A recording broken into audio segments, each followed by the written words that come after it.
Alors, je crois que l'introduction d'Arnaud et les développements, enfin l'annonce de la fin d'intervention d'Émilie peuvent me permettre de sauter une petite partie, ça tombe bien parce que ça risque d'être un peu long. Voilà, donc ce qu'on a vu, c'est qu'effectivement, le secret, d'un certain point de vue, a mauvaise presse. Hein, il est un peu assimilé au silence, au non-dit, à la dissimulation. Et puis, il y a un peu un idéal collectif qui nous enjoint en toute chose à la transparence, au partage, quand ce n'est pas à l'exhibition. Donc la chasse au secret deviendrait comme ça un peu un principe, un droit garantissant le bien-être personnel, voire la démocratie. Et la valeur d'une information s'évalue souvent, essentiellement, selon son degré de transparence, que ce soit pour l'élevage des poulets ou plein d'autres choses. Voilà, et en même temps, le développement des réseaux sociaux, le développement des partages de toutes sortes d'informations fait que, bien sûr, on s'inquiète de sécuriser nos données personnelles, un peu comme on défendrait un droit à la propriété privée, d'une certaine façon, avec toutes sortes en multipliant comme ça à l'infini les identifiants, les codes secrets, comme autant de verrous, mais s'avérant souvent bien fragiles face au talent et à l'énergie redoublée des hackers. Donc vous avez terminé là-dessus, mais c'est vrai qu'on peut le voir aussi avec l'actualité, le fait d'avoir toutes sortes de choses qui soient partagées d'une façon numérique. Il suffit qu'un pouvoir despotique s'installe, bien sûr ça n'arrivera pas, mais qui sait. Donc, en fait, j'aurais pu intituler cette intervention « L'intime à l'épreuve du secret partagé » par écrit et dans un dossier informatisé. Parce que, voilà, il y a des étapes là-dedans. Donc voilà, psychologues, éducateurs, infirmiers, médecins, aides-soignants, assistants sociaux, mais aussi bénévoles dans l'associatif. Par nos fonctions propres, nous sommes tous susceptibles d'être des confidents. En deçà de la question de la révélation de secrets au sens lourd et éventuellement spectaculaire du terme, nous voilà simplement récepteurs de confidences qui nous sont faites sous le sceau de la confiance, et auxquelles du reste le législateur reconnaît la valeur d'informations personnelles sensibles n'ayant pas vocation à être divulguées. Donc se pose déjà pour nous, et depuis toujours au fond, la question banale, mais pas si simple, de ce que nous pouvons et devons ou pas partager, c'était votre intervention, de ce qui nous est confié par les personnes qui sollicitent notre aide. Et sur ce point, la législation nous donne à la fois une ligne assez claire, mais très restrictive, et en même temps nous laisse un petit peu à notre propre réflexion. Donc, sur ce que nous pouvons ou devons partager oralement dans l'échange avec nos collègues concernant un patient, il y a déjà beaucoup à travailler, le respect des règles déontologiques ne suffisant pas à définir une bonne pratique, celle dont nous soyons sûrs qu'elle soit la plus juste, mais surtout la plus respectueuse de l'intimité du patient. Lorsque nous pensons qu'il serait important qu'une information particulièrement significative que le patient nous a confiée soit portée à la connaissance de son psychiatre, par exemple, je ne sais pas, le fait qu'il ne prenne plus son traitement ou qu'il s'alcoolise, nous lui en faisons part au patient et l'incitons à partager lui-même ce point ou nous l'invitons à nous autoriser à le faire pour lui si cela paraît facilitant. Mais nous sentons bien qu'avec le passage à l'écrit dans les dossiers informatisés, d'autres problématiques se posent du fait de l'élargissement de l'adresse de ces écrits. Or, parallèlement à la dématérialisation des dossiers, et eu égard à un souci grandissant de transparence, les professionnels ont été invités à tout noter de façon la plus exhaustive possible et, en psychiatrie en tous les cas, la pratique systématisée des comptes rendus, de consultation, d'entretien, s'est imposée, avec l'idée sous-jacente que ce qui serait omis serait potentiellement assimilable à une insuffisance professionnelle en cas de complications ultérieures. Alors je crois que se pose là peut-être aussi le problème de l'application de règles qui concernent les dossiers médicaux au sens strictement somatique à d'autres secteurs, notamment celui de la psychiatrie qui, si elle est incontestablement une discipline médicale, n'en reste pas moins spécifique, et notamment quant au contenu des dossiers. Alors, il y a peut-être aussi une forme de retournement de l'esprit de la loi Kouchner. Mais là, je parle en tant que je me souviens avoir vécu en 2002 l'évocation de cette loi et aussi comment elle était prise, comment on essayait de se l'approprier, etc. Donc c'est pas sur un plan légal là, mais de l'esprit de ce qu'on a compris de la loi. Donc cette loi, légitimement, visait à resituer le patient au cœur de sa prise en charge et à dépasser une certaine forme de paternalisme médical en posant qu'il n'y ait plus de secret médical opposable au patient, c'est ce que vous évoquiez, c'est-à-dire qu'un patient ait le droit de savoir tout ce qui concerne son état de santé et donc d'accéder à l'ensemble de son dossier sans restriction possible. J'ai l'impression que c'est aussi depuis cette loi que s'est développée l'idée que tout devait être noté dans les fameux dossiers, et ce, dans un souci de transparence eu égard au patient lui-même, du fait d'une traçabilité qui, cette fois, lui serait due.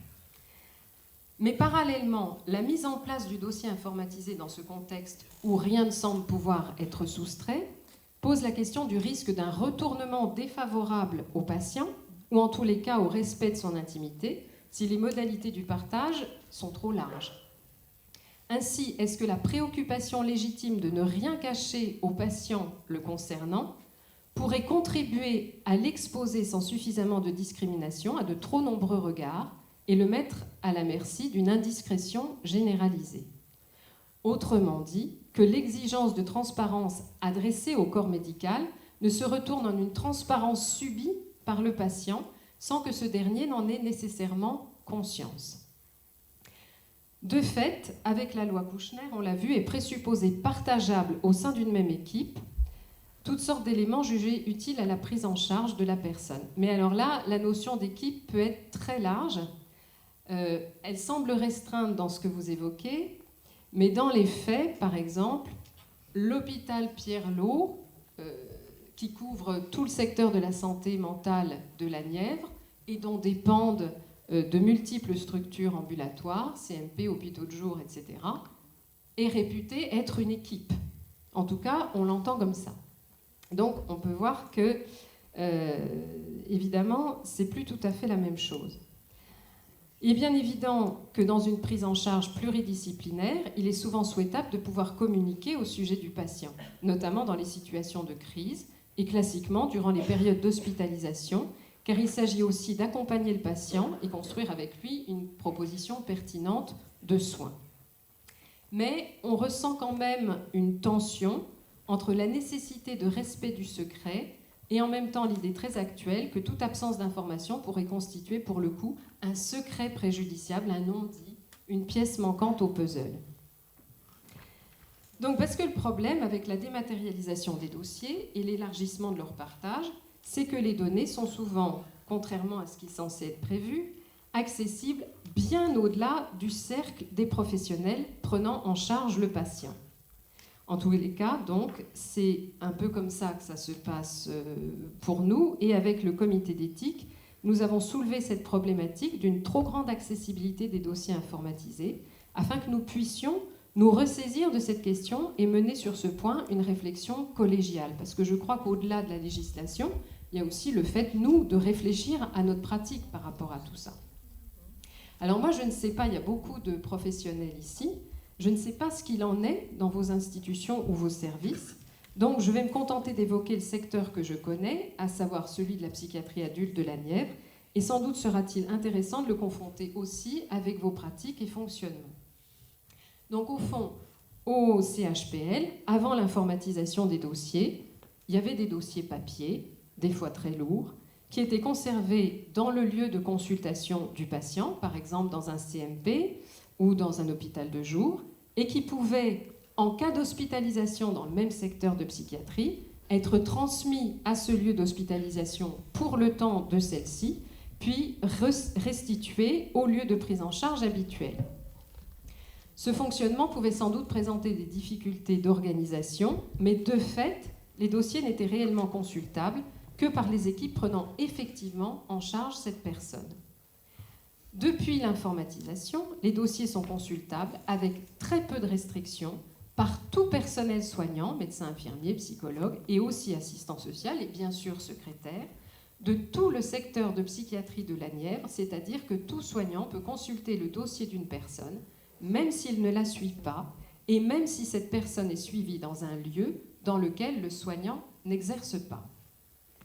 Bien sûr, les soignants sont soumis à leur déontologie professionnelle, mais ce fonctionnement pose quand même des problèmes évidents de potentielles consultations illégitimes de dossiers, par curiosité ou par inquiétude pour un proche qu'on sait être suivi en psychiatrie, par exemple. On se retrouve donc avec une situation assez paradoxale où d'un côté le secret semble strictement protégé eu égard à l'extérieur de l'institution, et il faut dire que par rapport à ça, je crois qu'on est tous imprégnés de principes très puissants, et je pense que nous avons tous, eu égard au nom des personnes que nous suivons, la même discrétion quasi fanatique, qui peut même parfois faire sourire nos proches, qu'un Nivernais par rapport à la localisation d'un coin à champignons. C'est-à-dire que là, vous nous ferez dire à rien à l'extérieur. Mais cette forteresse de secret vis-à-vis des indiscrétions extérieures peut curieusement coexister avec l'idée qu'à l'intérieur de ces remparts, entre nous, entre soignants d'une même institution, nous pouvons tout partager concernant un patient, même avec des collègues qui ne le suivent pas. Et j'ai envie de dire, avec un peu de provocation, même avec de futurs collègues qui ne sont pas encore nés, puisque ces éléments ont vocation à être conservés ad vitam et même au-delà.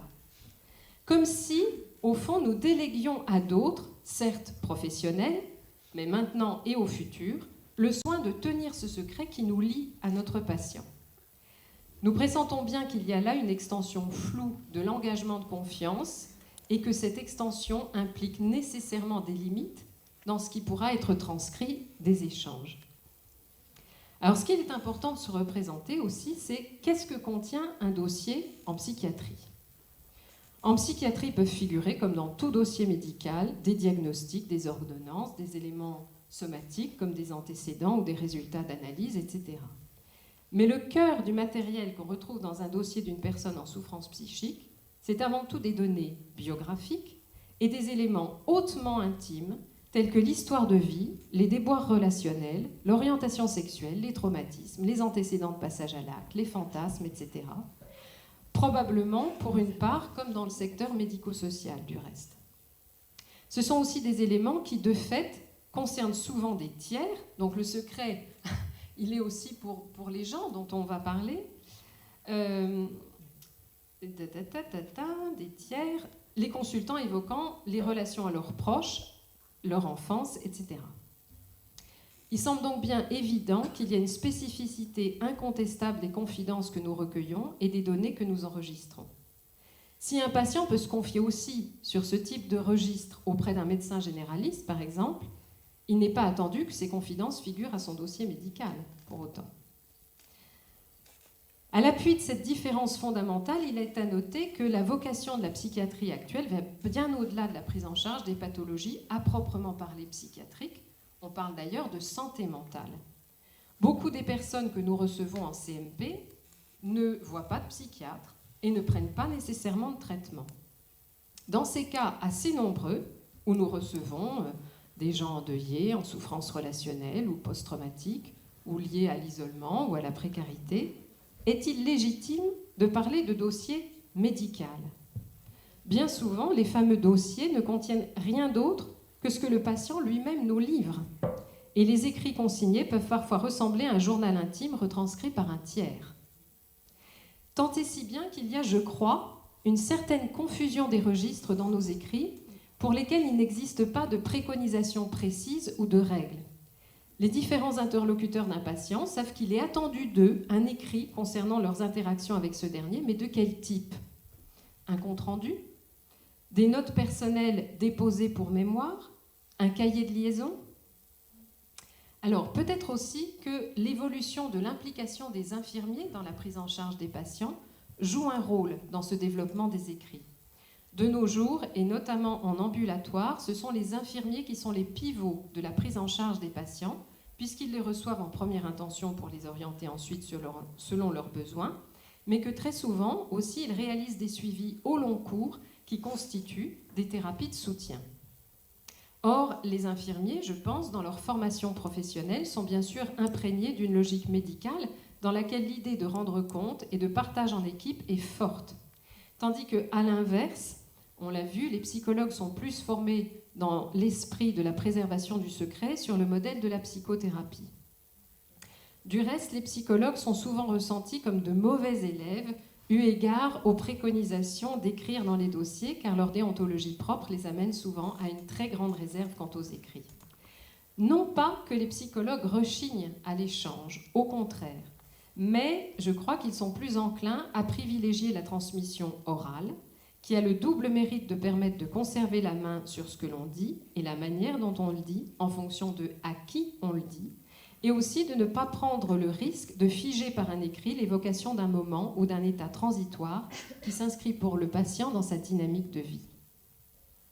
À cet égard, à partir de la loi Kouchner, un point a même fait débat, car il était question, alors je ne sais pas, en tout cas c'était ce qu'on évoquait, nous en réunion, d'interdire les notes personnelles, y compris lorsqu'elles sont anonymées.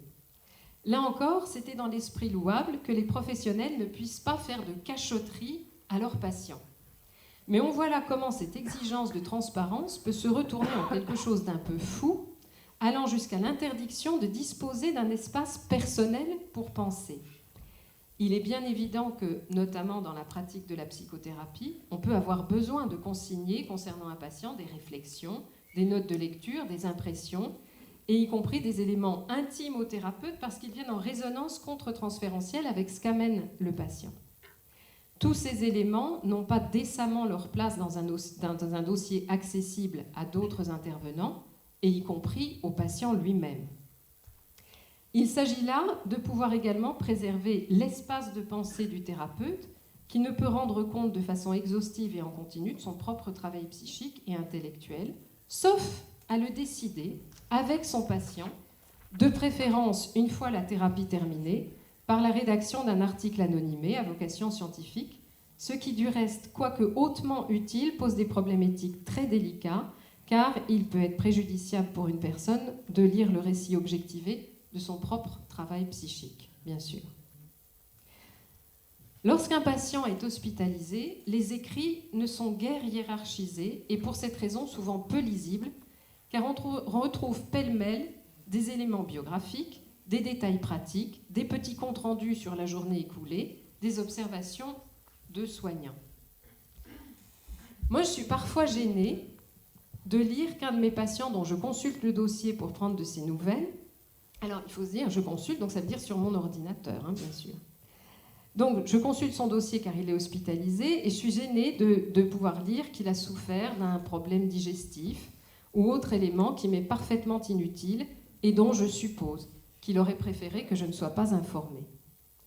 Travaillant dans un CMP en ambulatoire, même si je suis considérée comme faisant partie de la même équipe de soins parce que je dépends de la même structure hospitalière, je peux avoir un sentiment d'indiscrétion, de voyeurisme à la lecture des dossiers de mes patients hospitalisés. Je préfère souvent appeler. Mais les soignants, c'est vrai, ont peu de temps. Et puis à quoi ça sert de tout écrire dans le dossier si c'est pour le répéter oralement? Il faut que ça serve. À ces lectures, on peut ressentir parfois une forme de vertige à l'idée que tout cela constitue un dossier potentiellement partageable et sans effacement prévu dans le temps. Est-il bien nécessaire que durant des années, pendant un temps dont la limite n'est pas définie, soient conservées des informations aussi intimes que la mention d'une IVG dans les antécédents d'une patiente, ou au contraire aussi anodines que le fait que la personne ait pris froid durant sa pause cigarette? Pourquoi ne pourrions-nous pas envisager, parallèlement au dossier d'hospitalisation, un cahier de liaison, pour le coup, à visée purement pratique, fût-il informatisé, qui ne soit lisible que par l'équipe hospitalière et éventuellement effacé à l'issue de l'hospitalisation? Faire un travail de tri et de synthèse sur ce que nous jugerions utile de conserver par écrit serait peut-être aussi une façon de maintenir un travail de réflexion sur ce qu'a été un moment de crise, une prise en charge ou une hospitalisation, plutôt que de collectionner sans les penser des données brutes dont la lecture peut avoir quelque chose de brutal et parfois même d'abrutissant. Alors à ce stade, j'ai envie de partager une anecdote qui m'a été rapportée par une patiente et qui, je crois, témoigne de notre propre désarroi de soignants face à nos propres obligations.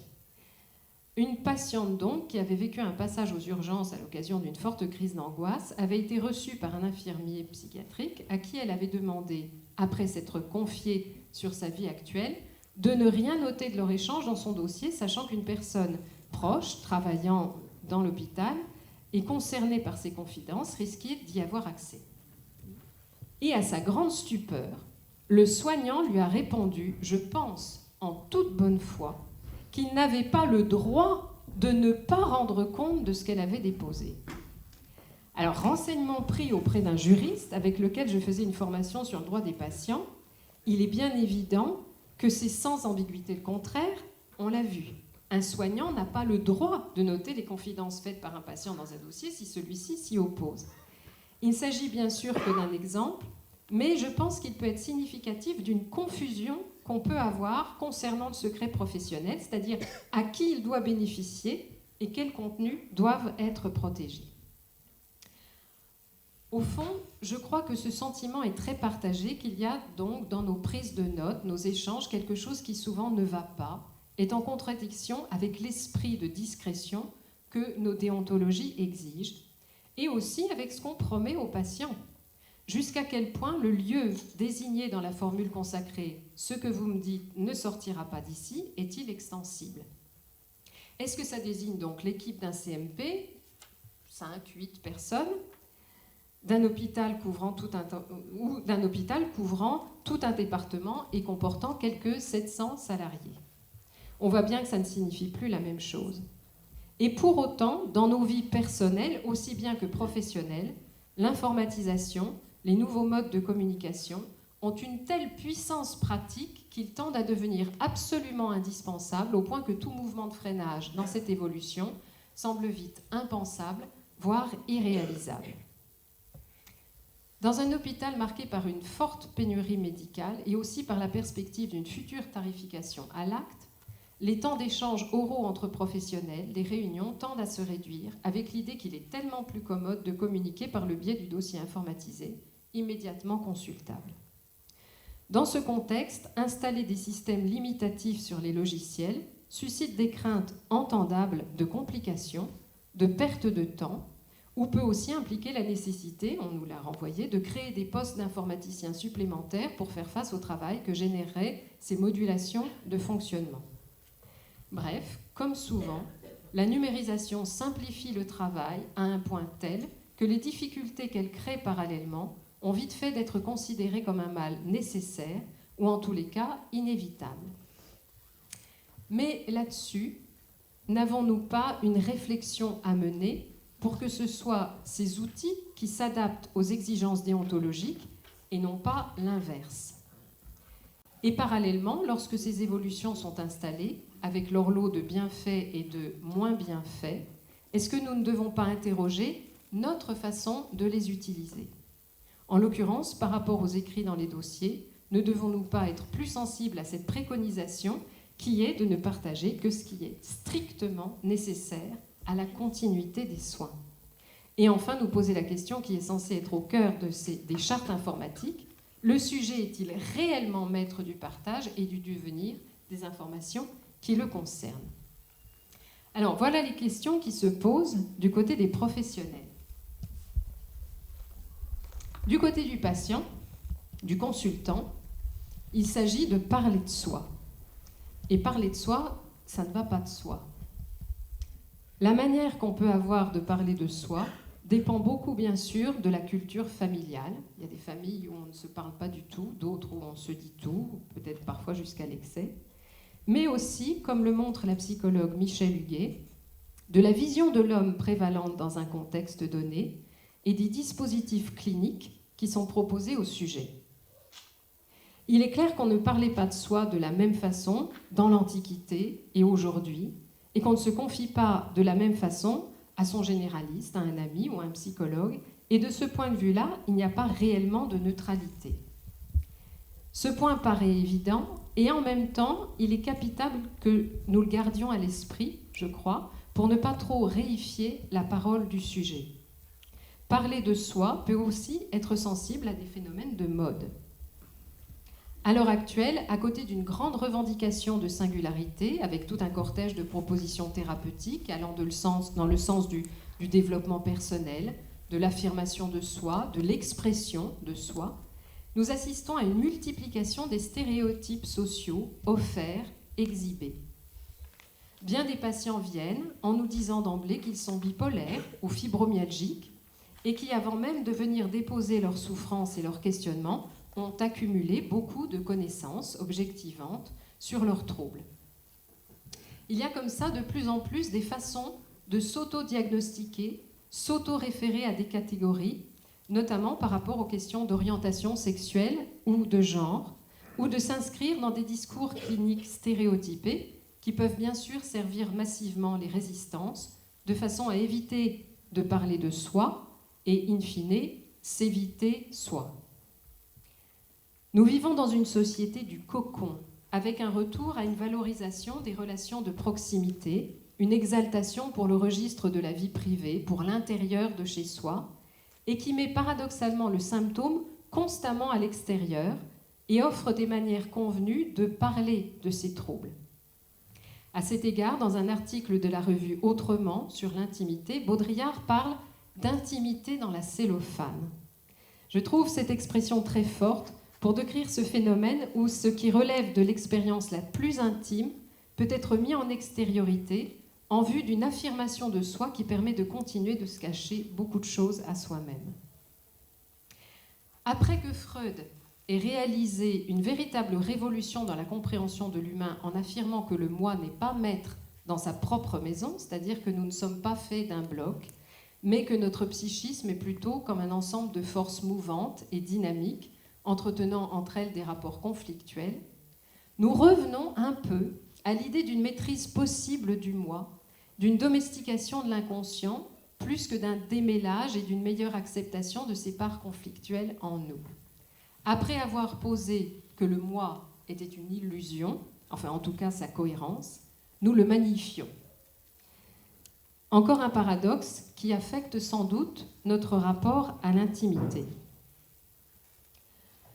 En tant que soignants ou recevant la parole de personnes en souffrance, et aussi en tant que nous sommes susceptibles d'en partager quelque chose par écrit, peut-être faut-il que nous soyons aussi prudents par rapport à une pente naturelle qui serait de donner trop de cohérence à un dossier, qui rendrait compte d'un cas, en écrasant sans même s'en rendre compte tout ce qui ne rentre pas dans les clous, tout ce qui fait la singularité d'un individu et de son chaos intérieur. Il serait en effet bien naturel de penser qu'un dossier le plus complet possible serait le plus objectif ou le plus utile. Mais ce n'est pas si sûr. Se développent beaucoup à l'heure actuelle des dispositifs d'éducation thérapeutique qui impliquent, par des moyens essentiellement pédagogiques, d'apprendre aux patients à mieux connaître leur maladie, à mieux repérer les symptômes signaux d'une nouvelle crise, en un mot, à mieux gérer, comme on dit, leur pathologie. Il ne s'agit pas de dire que ces dispositifs soient sans intérêt. Ils peuvent notamment permettre, par exemple en addictologie, d'acquérir des connaissances susceptibles de modifier des fausses compréhensions qu'on peut avoir de ses propres réactions. Par exemple, repérer avec une personne alcoolique que lorsqu'elle croit pouvoir se passer d'alcool pendant 2 jours, en réalité, elle a encore de l'alcool dans le sang. Ça change un peu la donne. Mais il est en revanche plus dangereux, je crois, de penser que ce registre éducatif, si utile puisse-t-il être, s'apparente à un registre thérapeutique au sens fort du terme, c'est-à-dire impliquant un changement psychique profond. On voit souvent des patients très avancés en termes de connaissance de leurs troubles, décompensés brutalement ou rechuter d'une façon spectaculaire à la faveur d'un clivage renforcé entre intellectualisation consciente et manifestation inconsciente. De la même manière que la loi, légitimement, préconise qu'on ne cache rien au patient sur son état de santé, il s'agirait de présupposer que le patient pourrait ne rien se cacher à lui-même, pour peu qu'on lui explique bien ce qui lui arrive. Mais l'inconscient est là pour manifester que ce n'est pas si simple, du fait de la puissance des conflits intrapsychiques qui nous animent. Peut-être que l'idée qu'on pourrait tout noter dans un dossier, ou en tous les cas un maximum de choses, va un peu dans le sens de cette illusion de maîtrise. Mais même le fait de solliciter de plus en plus le patient sur un registre conscient pour avoir son approbation, écrite souvent, sur tout ce qui concerne sa prise en charge, au-delà du fait que la portée de ce à quoi il consent peut ne pas lui être si claire, peut peut-être favoriser un évitement des conflits plus que les conditions favorables à leur résolution. Mais au-delà du fait que nous devons à une certaine discrétion concernant les confidences qui nous sont faites, pourquoi ces secrets sont-ils si précieux et aussi si fragiles? Sur le plan psychique, la mauvaise réputation du secret vient sans doute aussi d'une confusion avec la dimension délétère des secrets de famille, sur lesquels bon nombre d'auteurs ont travaillé, tel le psychanalyste Serge Tisseron, tout en s'appliquant à défendre la dimension positive du secret. Parce que secret de fabrication, secret d'alcôve, intimité, le secret a aussi une valence fondatrice et positive. Étymologiquement, secret vient du latin secerno, qui signifie séparer, mettre à part, mais aussi tamiser, séparer le bon grain, trier. Cerno a aussi donné discerner, distinguer le vrai du faux, juger, mais aussi secerno dans le sens de sécrétion et excerno, excrétion. Cela nous renvoie donc à la double idée de garder le bon, les sécrétions indispensables au bon fonctionnement du corps, et rejeter le mauvais, les excréments. Ces éléments étymologiques viennent en résonance avec les fonctions du secret et la constitution d'un espace psychique propre, un jardin secret, dit-on parfois, dans notre développement. Le psychanalyste Donald Winnicott s'est tout particulièrement attaché à décrire chez l'enfant la constitution indispensable d'une ère transitionnelle ou ère d'illusion. Alors, illusion non pas au sens de la tromperie, mais d'un espace permettant de dépasser la réalité brute du monde pour lui donner un sens et une consistance qui soient propres au sujet. Le nourrisson humain, on le sait, vient au monde dans un état de très grande prématurité par rapport aux autres mammifères, puisqu'il ne peut absolument rien faire de lui-même pour subvenir à ses propres besoins. Il dépend donc radicalement d'un autre, disons sa mère, celui qui s'occupe de lui, qui va devoir s'ajuster au mieux à ses besoins. On pense que le nourrisson n'est pas en mesure de se différencier de cet environnement dans la mesure où celui-ci va de soi, ni de distinguer parmi les sensations qui le traversent, celles qui viennent de l'extérieur, comme les sons, les images, ou celles qui viennent de l'intérieur, comme la faim. Cela va être son premier grand travail, et qui au fond se poursuit toute la vie, que de maintenir à la fois séparées et reliées l'une à l'autre réalité intérieure et réalité extérieure. Si l'environnement est suffisamment favorable, c'est-à-dire répondant de façon adéquate aux besoins du bébé, celui-ci, tout impuissant qu'il est, va pouvoir se croire omnipotent en pensant qu'il crée les objets qu'en réalité il trouve dans le monde pour se satisfaire. C'est-à-dire que l'enfant pleure parce qu'il est traversé par une sensation de faim, sa mère lui présente son sein, et l'enfant peut, au fil de cette expérience maintes fois répétée, croire qu'il crée le sein qu'on lui présente. Au fond, le bébé tète un sein qu'il ressent comme une partie de lui-même, tandis que sa mère donne son lait à un bébé qu'elle vit aussi comme une partie d'elle-même. Il s'agit donc de pouvoir vivre dans un espace intermédiaire entre soi et le monde extérieur, où le sein de la mère n'est ni totalement intérieur, puisqu'il est réel et non pas halluciné, ni totalement extérieur, puisqu'il est bien désiré et fantasmé par l'enfant. La capacité du bébé à imaginer le monde tel qu'il le désire lui permet de s'autonomiser, imaginer sa mère pour mieux supporter son absence, par exemple, et d'utiliser de mieux en mieux son environnement. C'est aussi, bien sûr, un socle pour le sentiment d'espoir. Mais le plaisir que nous tirons de cet espace intermédiaire est aussi celui de la pensée secrète, séparée, propre à soi-même. Car c'est l'existence de cette ère d'illusion qui permet la création, le jeu, le plaisir, la relation au monde, l'individu pouvant transformer la réalité pour se la rendre supportable, distordre les événements subis pour pouvoir les assimiler ou les partager.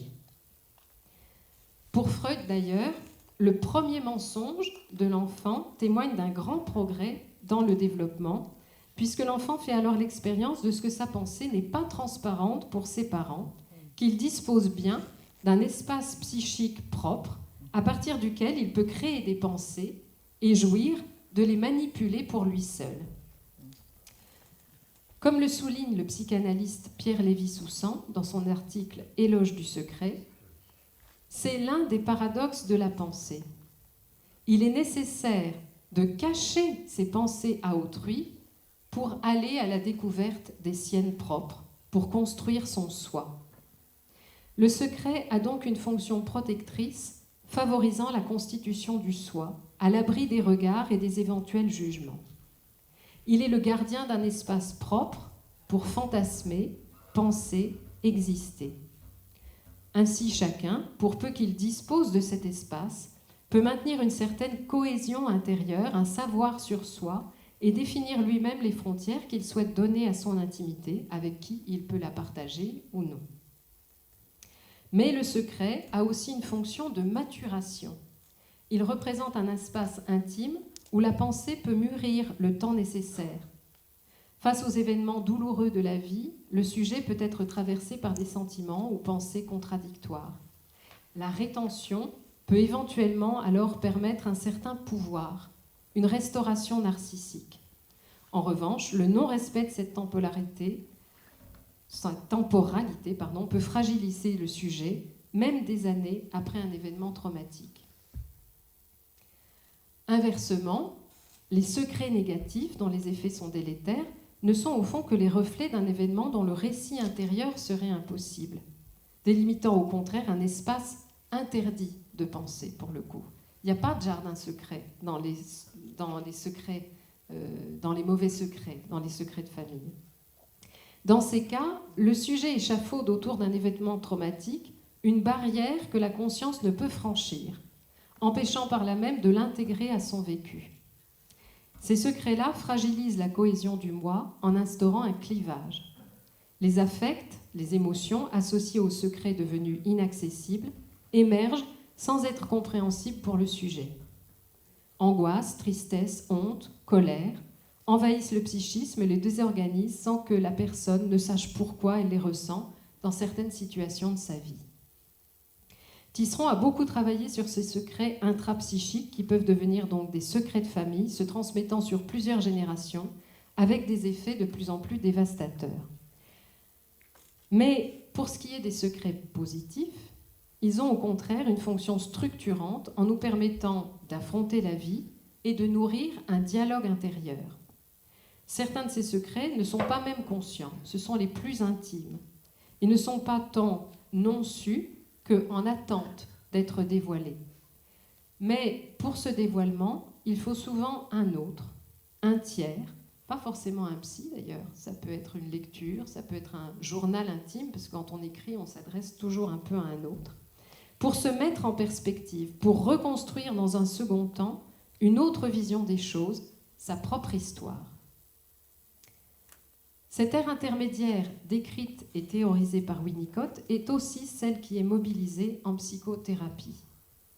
Pour Winnicott, la cure n'est pas seulement un espace de remémoration et de reconstruction, mais avant tout une expérimentation complète, peut-être pour la première fois, afin qu'advienne ce qui n'avait pas pu dans l'enfance trouver un lieu pour s'inscrire.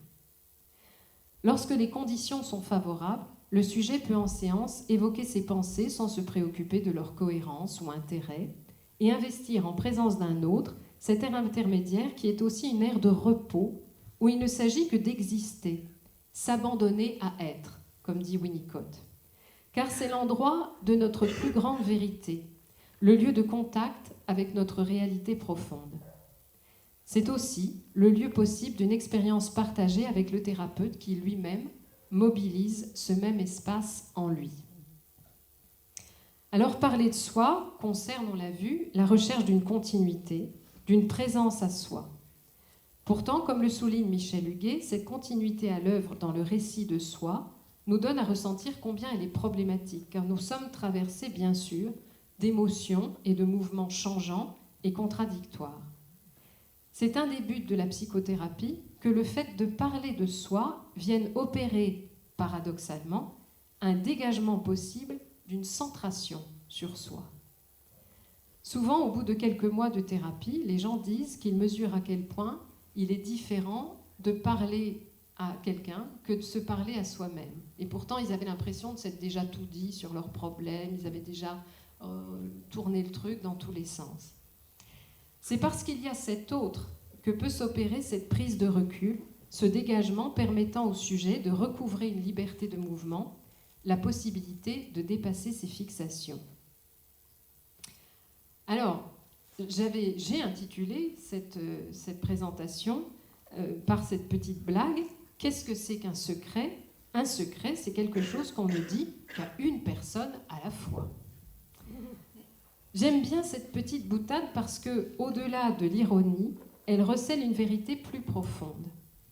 Il y a l'idée que la valeur de la confidence est pour beaucoup liée au contexte dans lequel elle se dit, et que, notamment, ce contexte doit être marqué par une certaine intimité entre celui qui dit et celui qui écoute. Intimité qui se rapproche de celle définie par Winnicott dans sa notion d'espace intermédiaire ou de jeu, au sens de jouer. Et je trouve d'ailleurs que le dessin d'illustration de notre affiche, donc qui a été fait dans le cadre d'un atelier thérapeutique pour illustrer la thématique du jour, rend bien compte de cette dimension de proximité et pour le coup d'intimité partagée. Ça me fait penser aussi à ce petit fait que probablement tout soignant rencontre. Il peut arriver que des patients nous confient un élément, un souvenir par exemple, en précisant que c'est la première fois qu'ils en parlent. Ils n'en ont parlé qu'à nous, alors que nous savons ou pouvons supposer que ce n'est pas le cas. Bien sûr, cela peut relever d'un petit aménagement avec la vérité, ayant pour but de valoriser ce qui est dit, d'accroître l'attention de l'interlocuteur, de le flatter dans sa position de récepteur unique.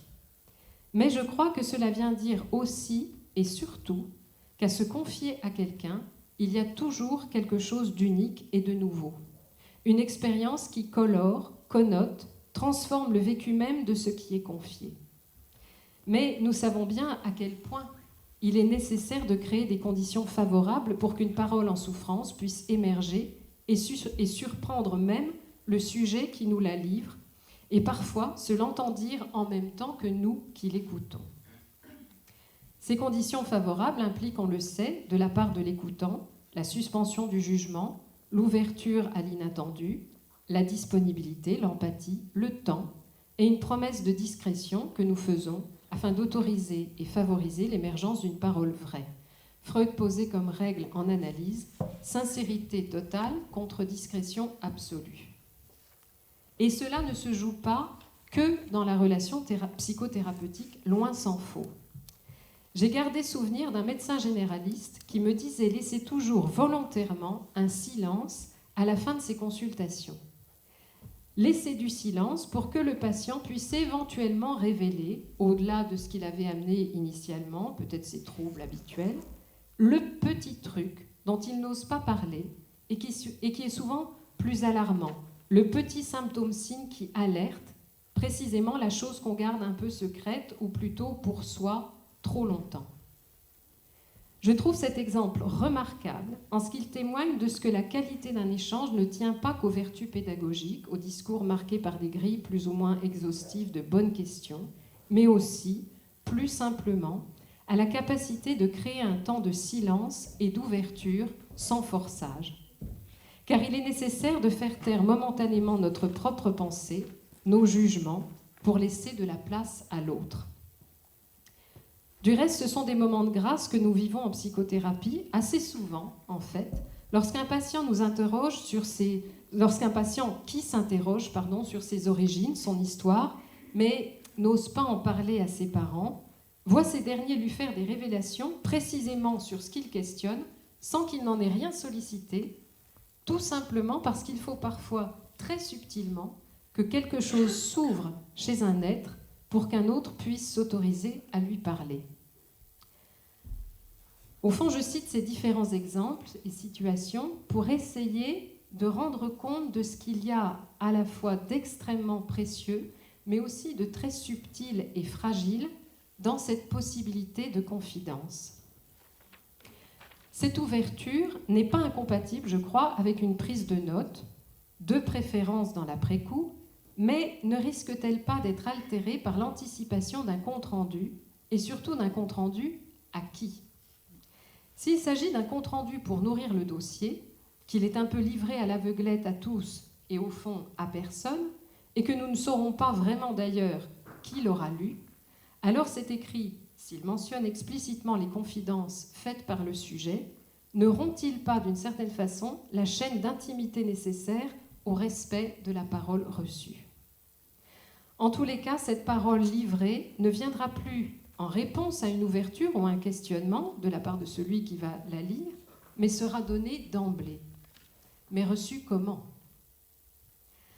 À cet égard, le fait de trop en savoir sur un sujet avant que de le rencontrer ou hors de cette rencontre peut-il venir nous détourner de la valeur profonde de l'échange de paroles ? Si ce qui est dit a quelque chose de nouveau pour le patient, n'est-il pas transférentiellement important que ce soit également et profondément vécu comme nouveau par le soignant ? Par rapport à ça, les thérapeutes peuvent avoir des positions sensiblement différentes, certains préférant ne pas lire les dossiers avant de rencontrer quelqu'un, d'autres si. Mais je crois que dans le meilleur des cas, c'est-à-dire si le thérapeute parvient à maintenir en lui l'ouverture nécessaire, toute confidence du patient sera vécue quand même dans sa primeur, tant il est vrai que le partage direct, c'est-à-dire vécu, ne ressemble pas à ce qu'on peut lire dans un compte-rendu. Mais une autre réflexion me vient. En psychiatrie, dans une très grande majorité de cas, la prise en charge se fait à la demande du patient pour des souffrances dont il se plaint lui-même. Nous ne sommes donc autorisés à mettre en place des choses pour l'aider que dans la mesure où il nous en a fait la demande. S'il nous dit des choses qu'il souhaite taire ensuite auprès d'un autre soignant, n'est-ce pas son droit ? Lorsqu'un patient passe d'une structure à une autre, c'est avec son accord que nous demandons son dossier. Et si nous sentons une réticence, cela peut alors être l'objet d'un échange, d'un questionnement avec lui. Une des préoccupations qui pousse à ce qu'un maximum de choses soient notées dans les dossiers est celle de la sécurité, avec l'idée que plus on en sait, moins on risque de se laisser surprendre par un virage inattendu ou redouté, le passage à l'acte, la tentative de suicide, la rupture de soins. Il est évident que lorsqu'un sujet est pris en charge par une équipe, les bonnes relations au sein de cette équipe, l'habitude d'échanger et de travailler ensemble, le souci commun pour le patient sont indispensables pour créer un tissu psychique contenant pour son évolution et le repérage des difficultés.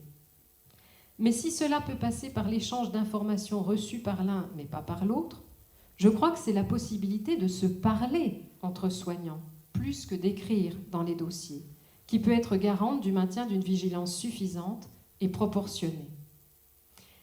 Malheureusement, en notre époque marquée par la crainte des actions judiciaires en cas de problème, l'écrit est aussi mobilisé comme devant faire preuve de notre irréprochabilité en termes de communication, de transparence et d'action. Pourtant, nous l'avons vu, la confidence implique aussi l'ombre, le silence de l'alcôve. À trop rechercher la transparence et le tout savoir, ne risquons-nous pas de faire fuir la parole à l'abri de nos regards et de nous rendre plus opaques encore, ce qui peut se tramer dans le secret du psychisme de nos consultants en souffrance. Quant à ces notes qui tendent à se systématiser au moment des sorties d'hospitalisation, pas d'idées suicidaires, souhaite sa sortie, pour qui sont-elles protectrices ? Quelquefois, il semble que les écrits dans les dossiers tendent à ignorer le conflit avec le patient ou au contraire à le radicaliser, insistant sur le manque d'adhésion aux soins, usage très fréquent de la sortie contre avis médical. Lune de miel ou divorce, j'ai l'impression que ces écrits visent à gommer nos incertitudes, nos tentatives, mais aussi du coup nos efforts pour tenter d'établir un lien de confiance, une alliance thérapeutique, ce qui est pourtant au cœur de nos pratiques. Comme s'il s'agissait de mettre l'accent sur tout ce que le patient refuse, ou au contraire ce qu'il semble si docilement et bénéfiquement accepter, sans rendre compte de toute l'ambivalence inévitable et parfois souhaitable que ne manque pas de générer la situation d'être pris en charge. Dans les dossiers, il est de plus en plus souvent question de s'assurer de la bonne transmission des informations et du consentement du patient.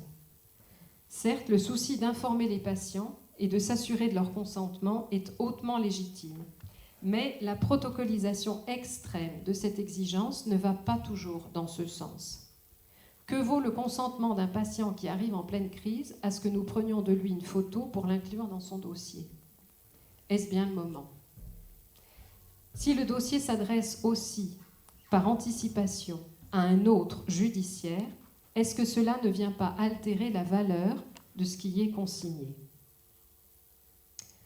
Alors, pour conclure, si nous revenons sur cette boutade empreinte d'une certaine sagesse qui veut qu'un secret soit une chose qu'on ne dit qu'à une personne à la fois, est-ce qu'elle ne pourrait pas nous servir de boussole, de repère dans nos propres échanges de secrets partagés?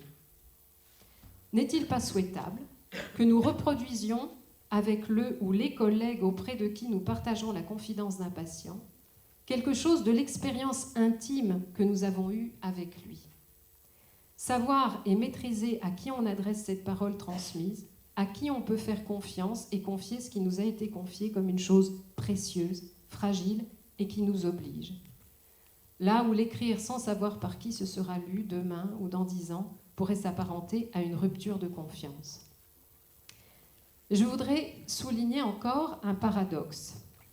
Toute thérapie a pour vocation, in fine, et par différents moyens, d'aider une personne dans la tourmente à reconquérir une position de sujet, afin que, se connaissant mieux elle-même, ou ayant pu investir un espace intérieur plus sécure, elle devienne plus maîtresse d'elle, ou plus modestement, moins esclave de ses inhibitions, obsessions, mécanismes de défense trop rigides, moins entravée par ses peurs ou sa nostalgie.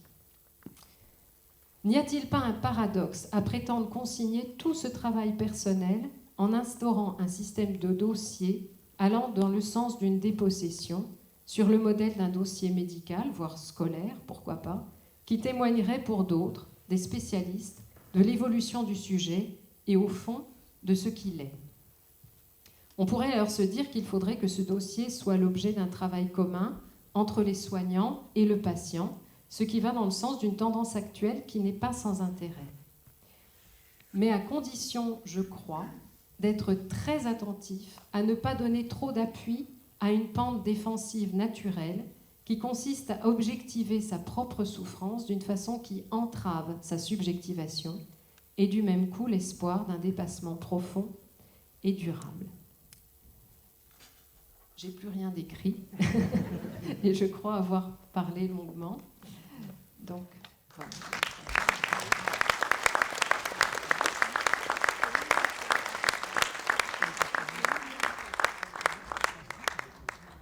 Bravo Sophie Sommet pour ce travail, cet exposé vraiment très riche, foisonnant, et j'ai envie de dire, bien que très intellectuel, je l'ai trouvé très touchant. Ça nous remet un peu les tripes, je trouve. Peut-être une ou deux remarques. En t'écoutant, je pensais à notre travail au quotidien, et tu as parlé un peu tu as évoqué les conditions de travail qui supposent la création d'une intimité avec le patient.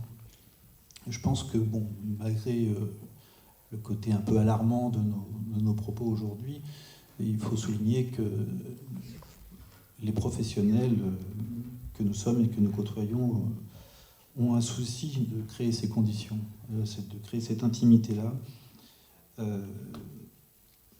Et de fait, ce que j'évoquais en préambule du travail réel qui se différencie du travail prescrit, s'inscrit parfois dans une espèce de clandestinité. C'est-à-dire que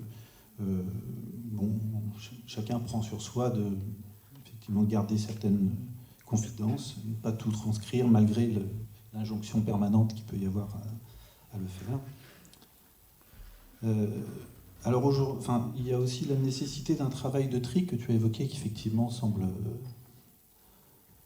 vraiment souhaitable. Et je me demandais, là, actuellement, nos collègues infirmiers et infirmières sont préoccupés par une demande, une injonction qu'il aurait faite d'élaborer ce qu'on appelle le PSP, le projet de soins personnalisés.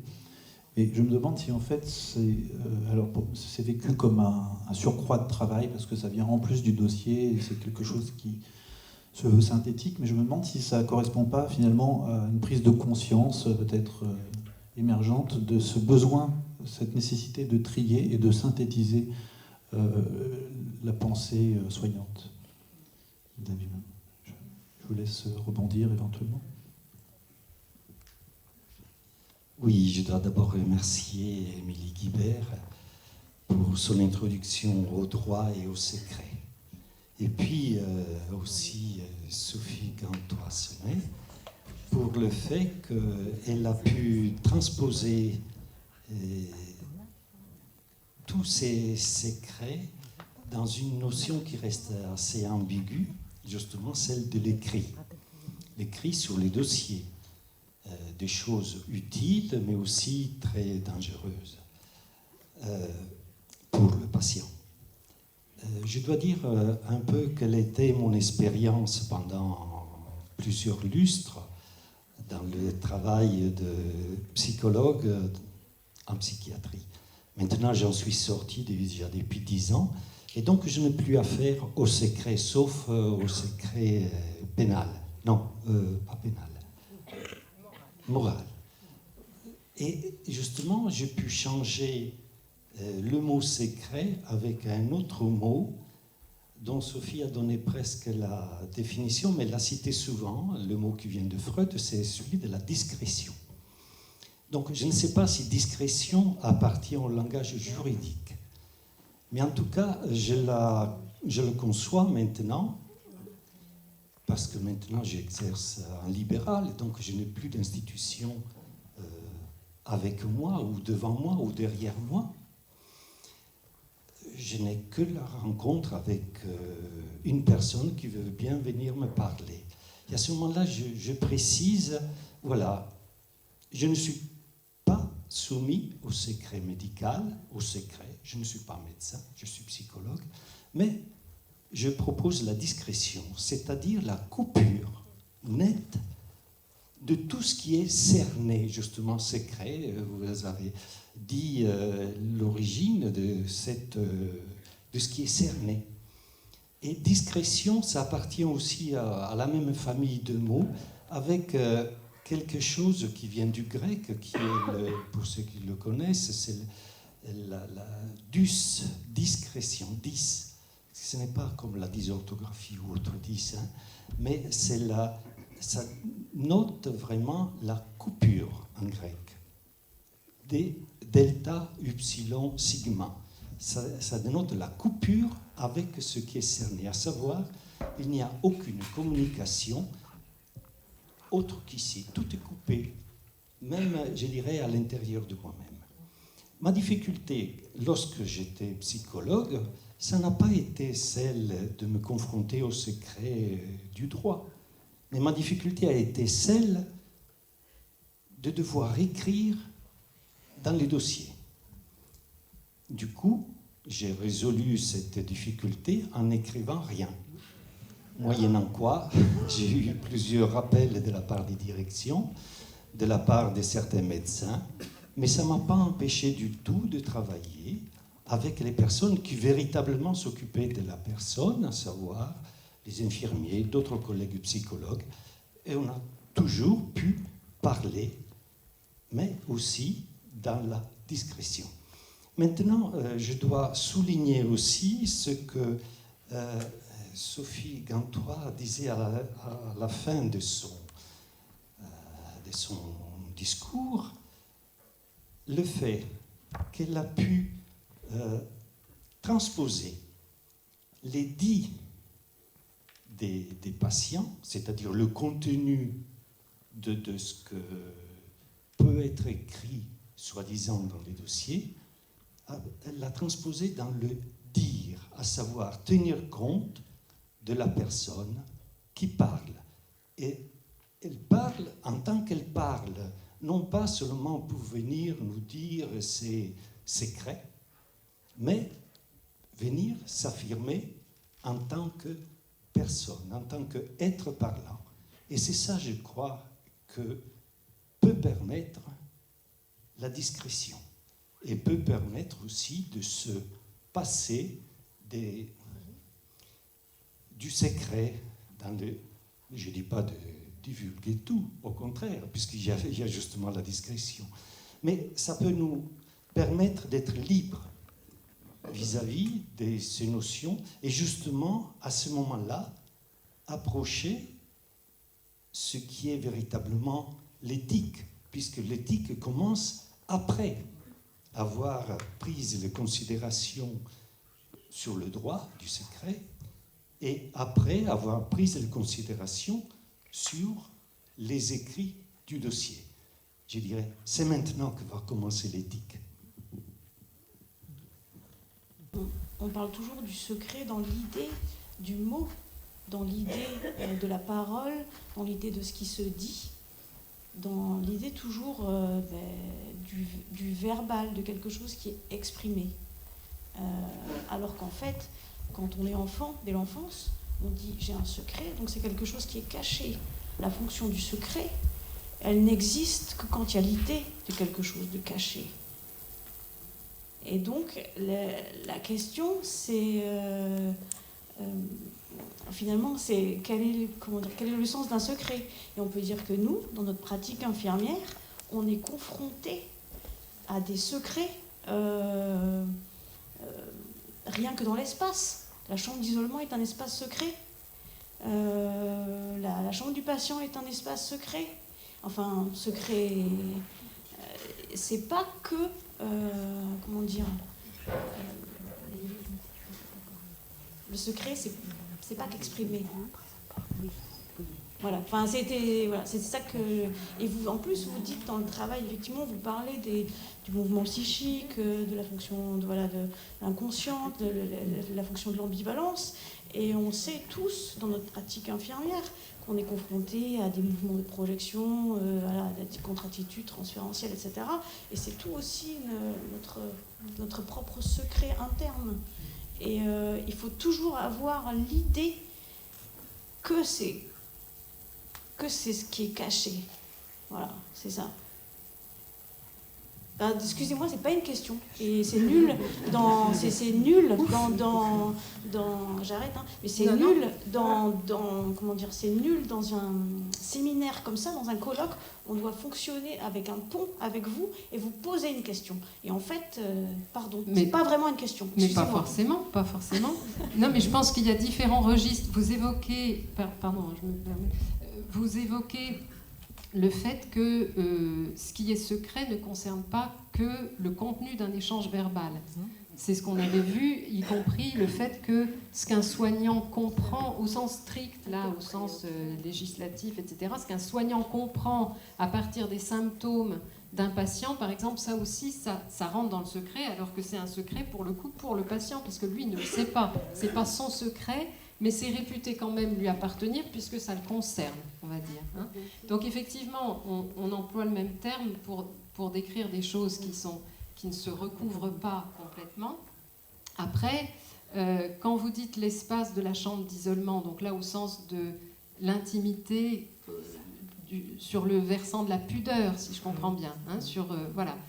Bon, ben ça, comment dire ?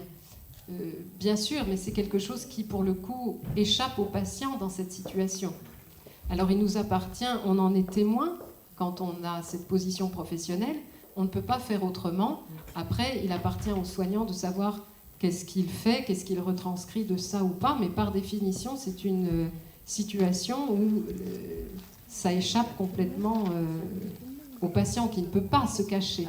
Parce que nous, franchement, dans les services, on parle de secret, et le secret, ça peut évoquer tous les fantasmes d'espionnage, de choses comme ça, enfin, ça évoque un milliard de choses, hormis sur le plan psychiatrique. Et nous, on a le terme de surveillance infirmière. Oui. Et on a des caméras. Donc, voilà. Oui, Mais bon, c'est tout. Hein, ça mais s'arrête. je pense qu'effectivement, il n'y a pas que ce que la personne nous confie.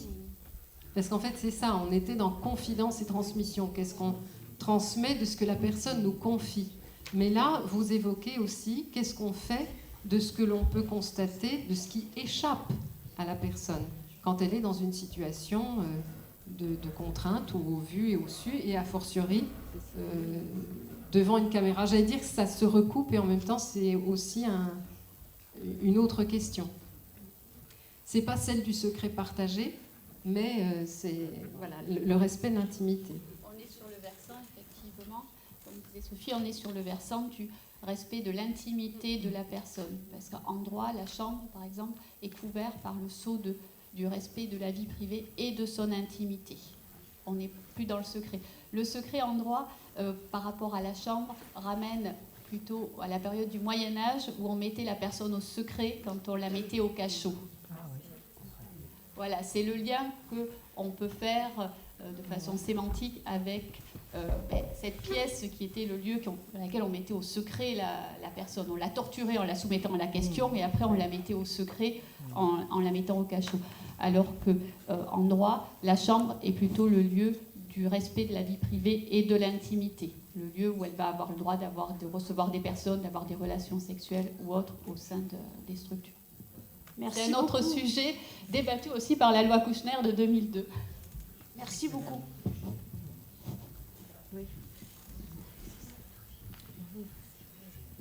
J'ai complété. Effectivement, je crois avoir parlé d'intime, mais on peut parler d'intimité qui peut-être renvoie plus traditionnellement à la question de l'espace physique, du corps. Mais il est évident que l'intime se construit aussi, l'intime psychique se construit avant tout sur le rapport au corps, et en tout cas durant l'enfance. Donc je crois qu'effectivement c'est très important dans le soin d'avoir cette priorité accordée à la possibilité de se retrancher physiquement dans un espace quand on ne l'a pas psychiquement. C'est un préalable très important.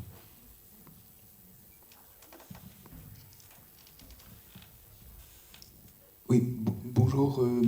Moi, je souhaite partager le sentiment que Arnaud Leroy a exprimé, et ce sont les deux interventions qui provoquent cette émotion. C'est extrêmement important, et ce qui a été discuté.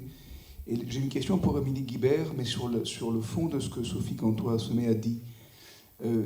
Moi, je ne sais pas du tout, mais c'est une question factuelle.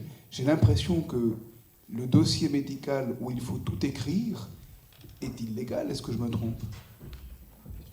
Est-il légal ou illégal? On doit le dossier médical, il est ce qu'on en fait, c'est-à-dire il est constitué des éléments qu'on va y mettre.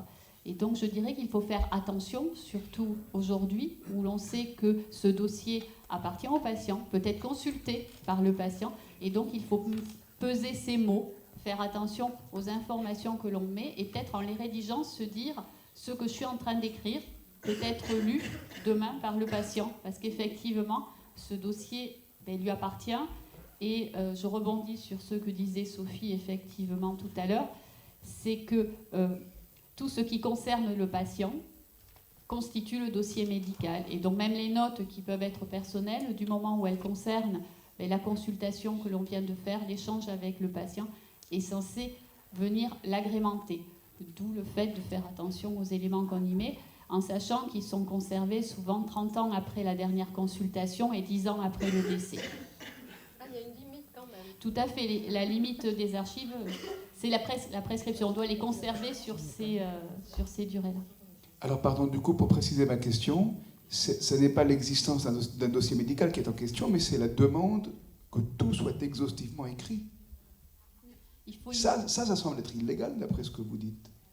Là, je n'ai pas d'écrit qui va vous dire oui ou non. Le dossier médical, c'est ça. Il est constitué par l'ensemble des éléments concernant le suivi du patient. Donc, on va y mettre à la fois dans le dossier médical, il figure les comptes rendus qui vont être rédigés, les résultats d'analyse, mais aussi les notes des professionnels qui les voient. Donc après, ça dépend, les notes qui sont prises. Il y a des professionnels qui vont mettre énormément de notes dans le dossier médical, et il y en a qui en mettent très peu. Oui, mais du coup, la demande que tout soit mis, elle n'est pas légale. Ben non, c'est chaque professionnel qui est juge des éléments qu'il estime pouvoir mettre dans le dossier.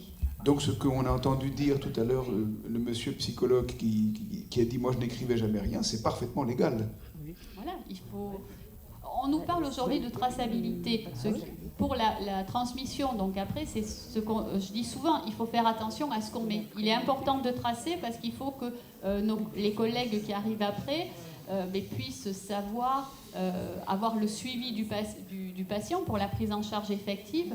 Il est important aussi de tracer parce que malheureusement, au niveau des institutions, par exemple dans les EHPAD, il y a des girages qui sont faits, il y a des évaluations, et tout ça induit le financement de la structure, et que si on ne met pas certains éléments concernant la prise en charge, ça va aller, ça va être contre-productif sur ce côté-là.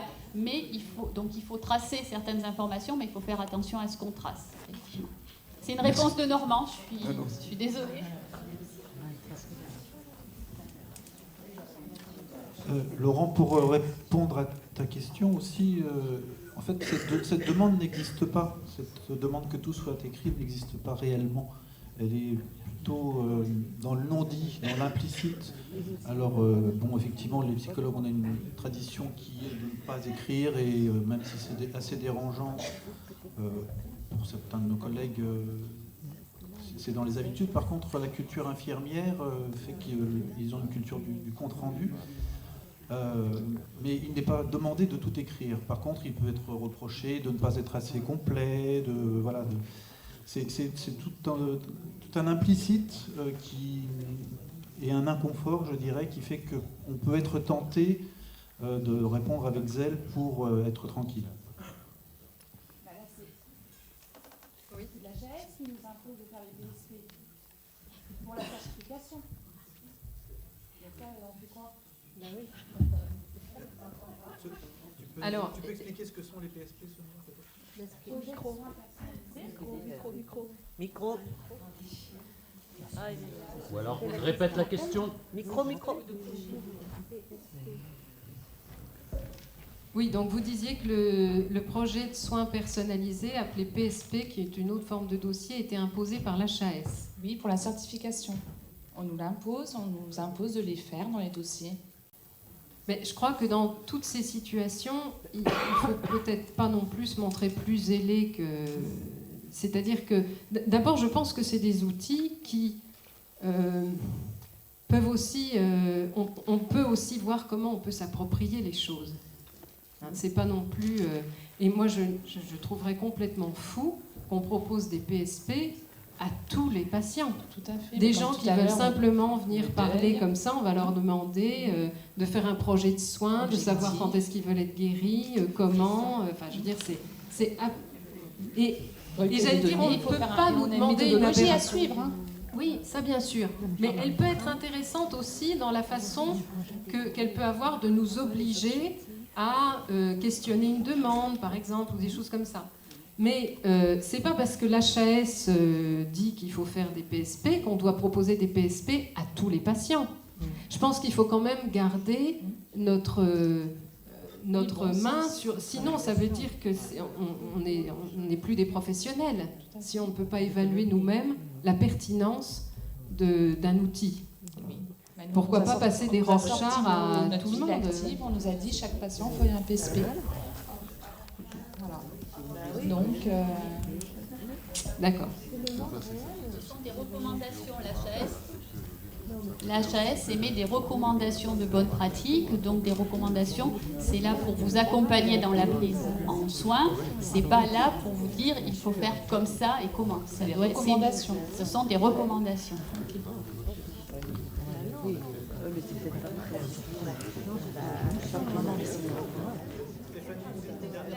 Alors, une dernière question, avant qu'on vous inflige un autre texte intercalaire récréatif, pour finir.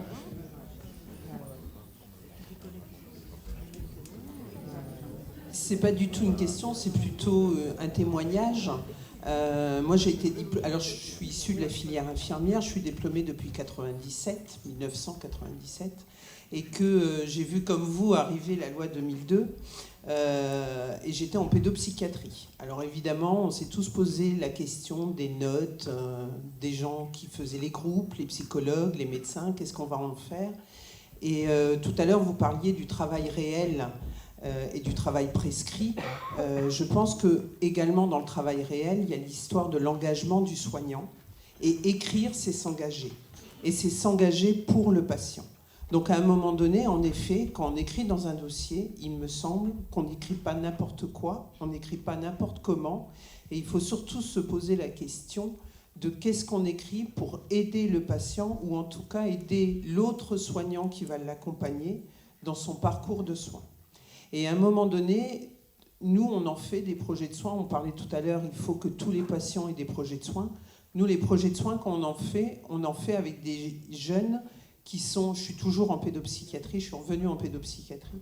Et on les fait pour des jeunes qui sont suivis en groupe, qui ont des multi-prises en charge, et qu'à un moment donné, le dossier patient informatisé a amené une espèce de bibliothèque de données pour le patient où les éléments ne sont plus du tout retrouvables parce qu'il faut aller tel onglet, 10 ans d'écriture, où est-ce qu'on va aller chercher l'information? Et au moins le dossier, en tout cas de soins, le projet de soins du patient permet à un moment donné, à un instant T, avec les soignants qui l'accompagnent à ce moment-là, de savoir d'où il vient, où est-ce que nous en sommes et quel est le projet avec lui que l'on va faire, et si on le tient.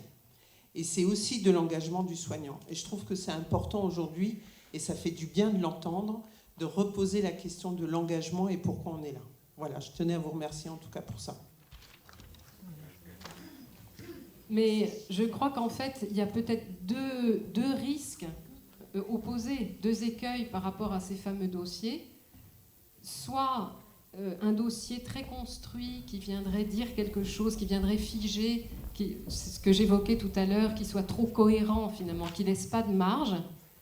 Bon, mais en même temps, il aurait le mérite peut-être d'être un peu organisé. Soit au fond, l'exact inverse, parce que finalement, ce qui protège le mieux les données, c'est qu'on ne les lit pas, parce que les dossiers sont souvent illisibles, tellement il y en a dans tous les sens. Donc finalement, on se retrouve avec des dossiers qui sont accessibles à tous, mais que les soignants concernés ne consultent même pas toujours là où ça pourrait être utile, parce que c'est trop tout et n'importe quoi à la fois. Donc, il y a le risque d'éparpiller un sujet en donnant des bouts d'éléments, de choses qui sont mises sur un même registre. Le fait qu'il fume, le fait qu'il ait des antécédents de délire, le fait, enfin, voilà, où tout est un peu mis sur le même plan. Donc, je pense qu'il faut aussi pouvoir peut-être trouver un équilibre en tant qu'à faire, si c'est un outil, et je pense que c'est effectivement souvent nécessaire de partager malgré tout des choses concernant quelqu'un, mais à ce moment-là, que ce soit un écrit. Écrire, c'est rédiger. C'est pas simplement livrer des informations comme voilà, en vrac, quoi. Bien.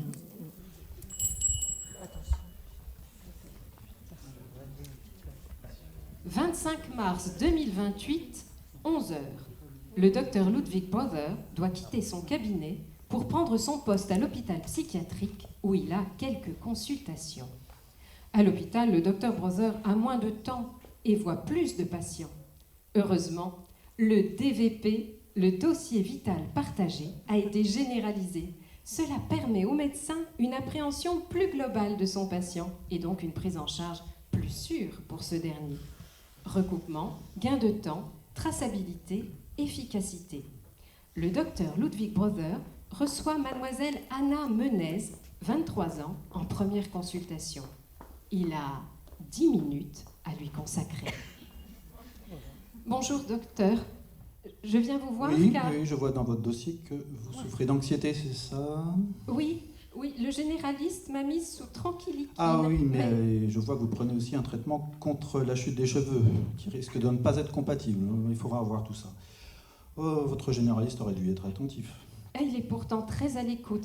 Mais en fait, il a pensé que vous seriez plus qualifié Oui, pour... venons-en au fait. Alors, je vois que vos premiers accès d'angoisse remontent à 3 ans, époque de votre première relation sexuelle d'ailleurs.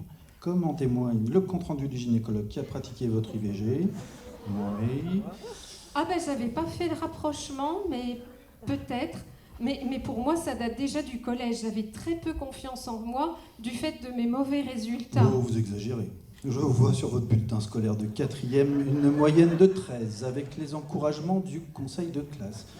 Élève sérieuse, de participation orale, peut mieux faire.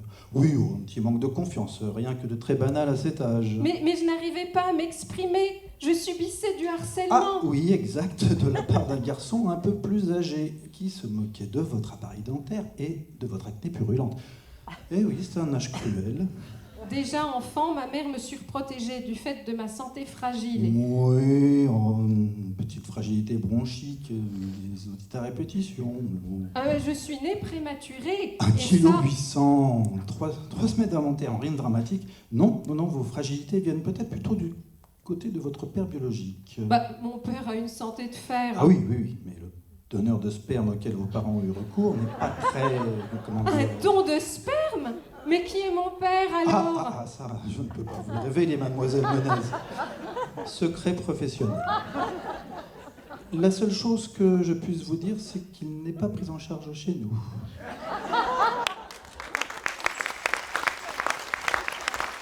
Merci pour votre attention.